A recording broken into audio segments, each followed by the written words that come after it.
Donc, je vais démarrer par des exemples. Ensuite, je vous parlerai d'un peu de théorie et je vous redonnerai des exemples. Alors, mon premier exemple. Vous connaissez ça?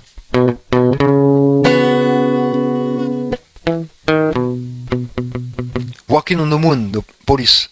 C'est Giant steps on what you take. Walking on the moon. C'est les notes qui sont là. La, la, sol, do, la, fa, mi, mi, ré. Ça, c'est la mélodie de Walking on the Moon. D'accord? Donc, on voit, vous voyez les lettres en orange, là, K, M, L, R, Q, V, L, V, T, S, S, vous le voyez? Ben, ça, c'est les acides aminés qui correspondent aux notes. Et il se trouve qu'en plus, cette suite de notes est stimulante. De l'A4 à Mi4. De K à S. C'est stimulant. Ça stimule les protéines qui contiennent ces acides aminés.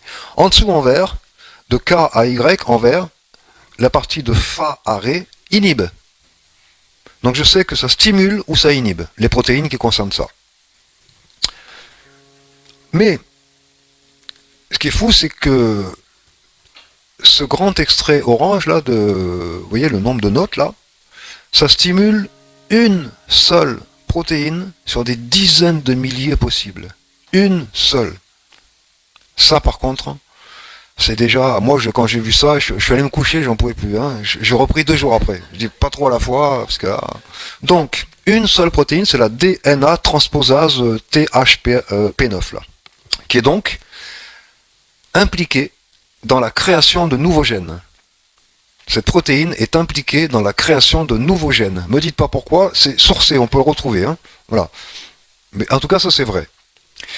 Donc, cet extrait de mélodie se retrouve dans une protéodie qui stimule une protéine qui est impliquée dans la création de nouveaux gènes, mais qui en même temps inhibe, la partie verte, une autre protéine qui met le BINS dans la création de nouveaux gènes. En gros. Donc, vous voyez, ça fait partie d'une protéodie qui va stimuler un super truc, création de nouveaux gènes, mais qui va inhiber ce qui met le mauvais truc dans les gènes, en fait. Voilà. La même. Alors moi, je me dis, voilà, que celle qui est inhibée, elle peut provoquer des instabilités chromosomiques qui font muter la protéine et qui vont provoquer des maladies, notamment le syndrome de Jim-Mégen. Je sais pas ce que c'est, mais en tout cas, c'est sûrement pas bon. Voilà, c'est ma technique, hein, je procède comme ça. Donc, moi, ce qui m'intéresse là-dedans, ben, ça déjà, c'est fabuleux, mais ce qui m'intéresse, c'est de mettre ça en corrélation, en perspective, enfin, dans un contexte.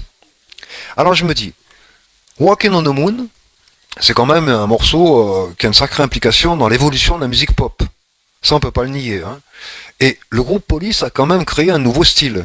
On est d'accord avec ça. Dans les années 80, quand on a écouté ça, putain, c'est quoi ce truc-là, enfin... Donc, création de nouveau style. Bon, il se trouve que cette mélodie qui crée un nouveau style fait partie d'une protéodie qui stimule une protéine impliquée dans création de nouveaux gènes. Nouveau style, nouveaux gènes. Moi, je m'arrête là. Déjà, je suis content. Voilà, pour cette premier exemple.